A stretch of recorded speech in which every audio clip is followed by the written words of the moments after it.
नमस्कार विद्यार्थी मित्रों, जागृति विद्यालय वरेडा की यूट्यूब चैनल में आप सभी का हार्दिक स्वागत है। आज हम पाटन जिला शाला परीक्षा समिति प्रथम वार्षिक परीक्षा 2024 कक्षा 10 विषय हिंदी का पेपर सॉल्यूशन करेंगे।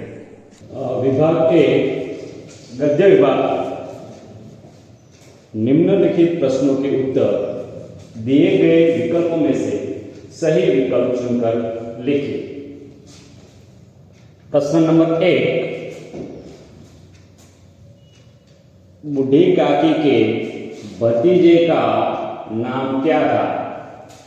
ऑप्शन है A Sukhram, option B Ghaniram, option C Mangatram, option D Pandit Budhiram. तो इसका सही आंसर है पंडित बुधिराम। प्रश्न नंबर 2, सुधा कुलकर्णी ने अपनी पढ़ाई किस क्षेत्र में की थी? ऑप्शन है A civil engineering, option B automobile, option C computer विज्ञान, ऑप्शन डी इलेक्ट्रिक इंजीनियरिंग। तो इसमें सही जवाब है कंप्यूटर विज्ञान। प्रश्न नंबर 3, हरिण सावर इनमें से किसके बाणों से घायल हुआ था? ऑप्शन है ए मल्लिका, बी अंबिका, सी कालिदास, डी दंतुल। तो सही आंसर है दंतुल।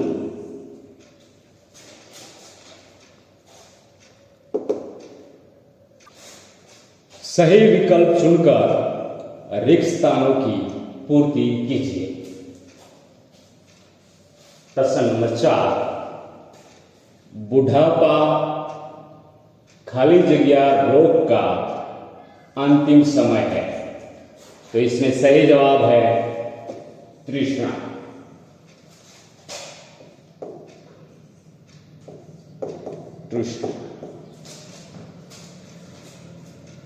प्रश्न नंबर 5,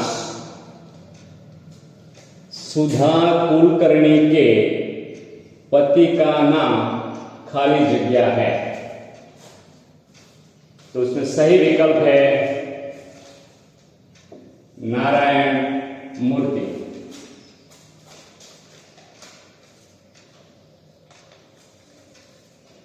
प्रश्न नंबर 6,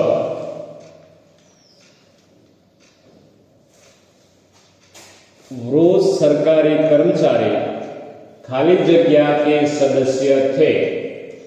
तो इसमें सही विकल्प है IAS।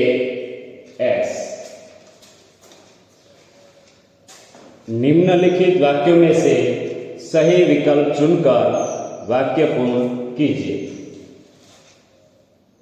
प्रश्न नंबर 7, भगवान की मूर्ति की स्थापना करने के बाद, तो इसमें सही विकल्प है उनके कहे अनुसार चलना चाहिए। प्रश्न नंबर 8, प्रोफेसर रामेश का ड्रीम प्रोजेक्ट ऑप्शन है अ कृत्रिम मनुष्य बनाना, ब कैंसर का टीका ढूंढना, क मानव प्रक्षेपण यंत्र बनाना। तो इसमें सही विकल्प है मानव प्रक्षेपण यंत्र बनाना। प्रश्न नंबर 9, लेखक की दृष्टि में क्या सीख लेना सबसे जरूरी है? तो इसमें सही विकल्प है प्रसन्न रहने की कला। निम्नलिखित प्रश्नों के उत्तर एक एक वाक्य में लिखिए। प्रश्न नंबर 10, आंद्रे गिड कौन था? तो आंद्रे गिड फ्रांसीसी लेखक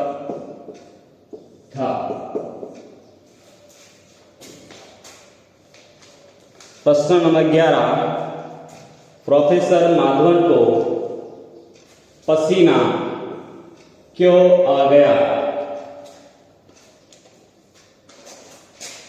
यकायक चालू मानव प्रक्षेपण यंत्र से जुड़े पावर सप्लाई बॉक्स से धुआं उठता देखकर प्रोफेसर माधवन को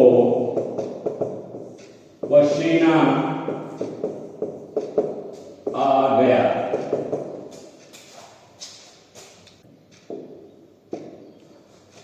विभाग बी, पद्य विभाग, निम्नलिखित प्रश्नों के उत्तर दिए गए विकल्पों में से सही विकल्प चुनकर लिखिए। प्रश्न नंबर 15, भक्त धागा है तो प्रभु क्या है? तो इसमें सही आंसर है मोती।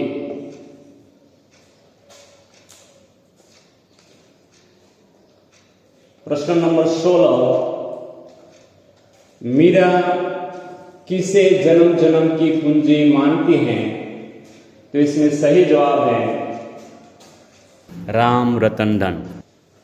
प्रश्न नंबर 17, भारत का भाल किसे कहते हैं? तो इसमें सही जवाब है हिमाचल।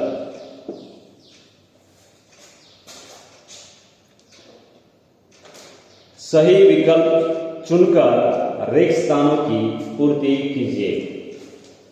प्रश्न नंबर 18, खाली जगह के साथ बैठकर मीरा ने लोक लाज खोई। तो इसमें सही जवाब है साधु संग।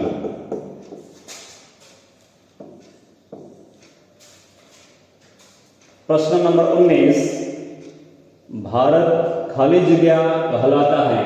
तो इसमें सही जवाब है विश्व शांति दूत।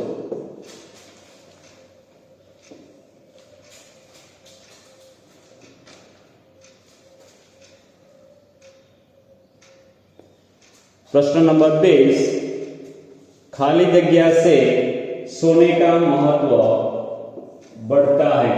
तो इसमें सही जवाब है सुहागा मिलने से सोने का महत्व बढ़ता है।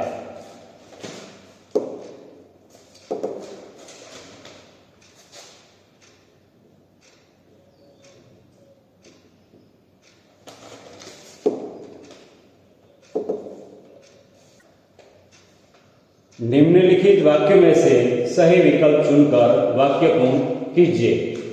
प्रश्न नंबर 21, कुत्ता झाड़ी में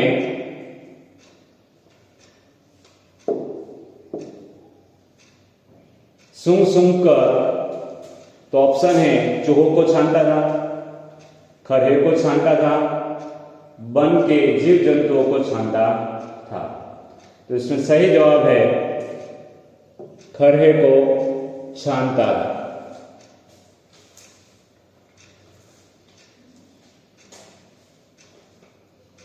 प्रश्न नंबर 22, पशु योनि में जन्म मिलने पर कवि। तो इसमें सही जवाब है नंद जी की गायों के बीच रहकर चरना चाहते हैं। प्रश्न नंबर 23, कोटि कोटि कंठों से निकली आज ऐश्वर्य धारा। इसमें सही जवाब है भारतवर्ष हमारा है, हिंदुस्तान हमारा है। निम्नलिखित प्रश्नों के उत्तर एक एक वाक्य में लिखिए।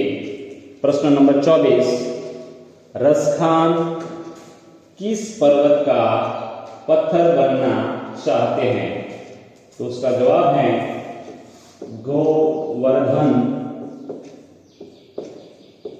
पर्वत का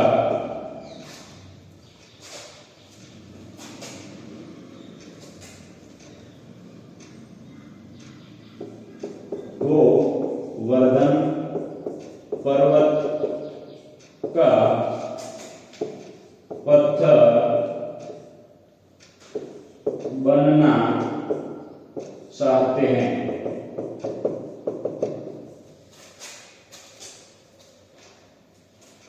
प्रश्न नंबर 25, राणा जी को क्या पसंद नहीं था?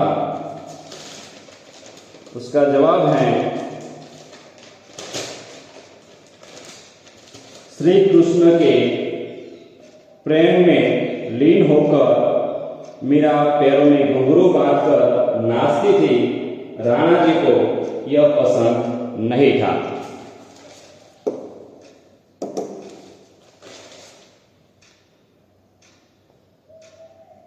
विभाग से व्याकरण विभाग, निम्नलिखित कहावत का सही अर्थ लिखिए। प्रश्न नंबर 29, 100 सुनार की एक लोहार की, कमजोर की 100 चोट बराबर बलवान की एक चोट है।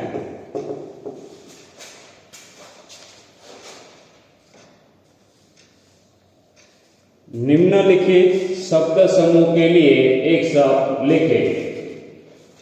प्रश्न नंबर 23, गाय रूपी धन, तो गोधन।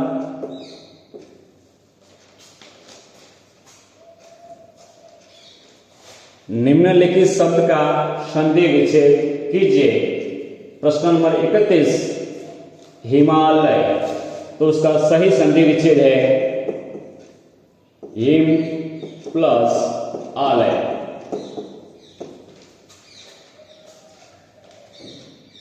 निम्नलिखित शब्द का संधि मिलाइए। तो रमा प्लस इस यानी रमेश।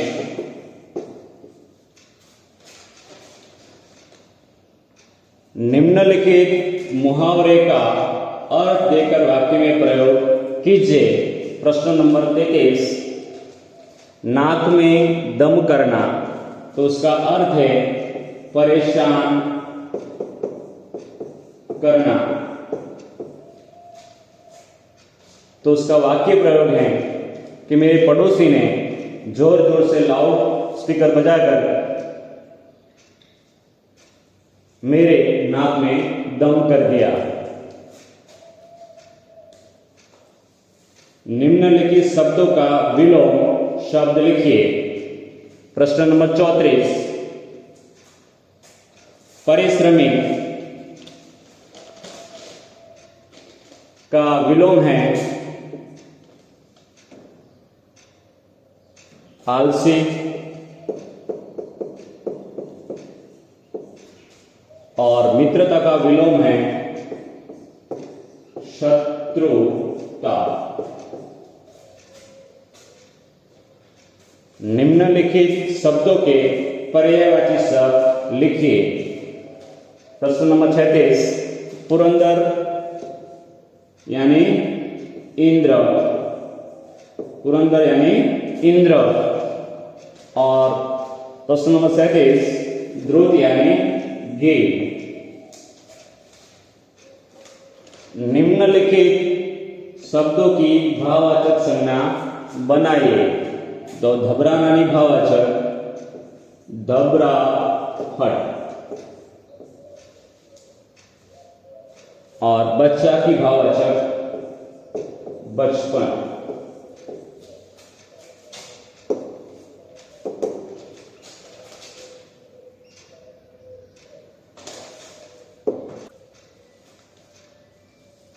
निम्नलिखित शब्दों के विशेषण बनाइए। तो प्रदेश का विशेषण है प्रादेशिक और दिन का विशेषण है दैनिक।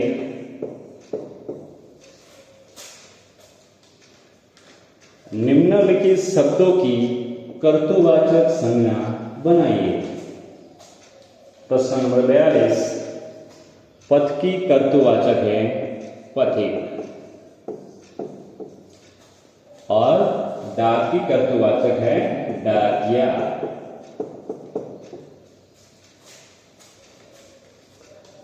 निम्नलिखित शब्दों का समास पहचानिए। प्रश्न नंबर 44 का समास है पीताम्बर का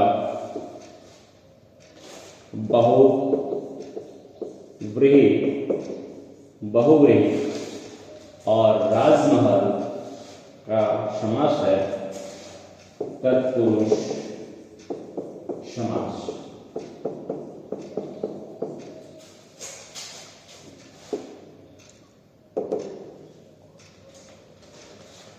तो विद्यार्थी मित्रों, विभाग डी निम्नलिखित विषयों में से किसी एक विषय टिप्पणी लिखिए। तो कंप्यूटर और ईमेल उसमें से हमें एक लिखना है, वह आप घर जाके उसका सॉल्यूशन कर लेना।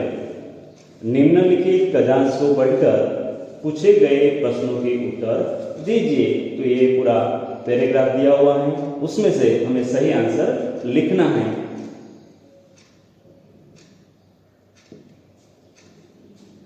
निम्नानुसार पत्र लिखे। तो हमें हिंदी भाषा का महत्व बताते हुए पत्र लिखना है, वो आप घर जाके देख लेना। विभाग ए, निम्नलिखित रूपरेखा के आधार पर कहानी लिखकर उचित शीर्षक दीजिए।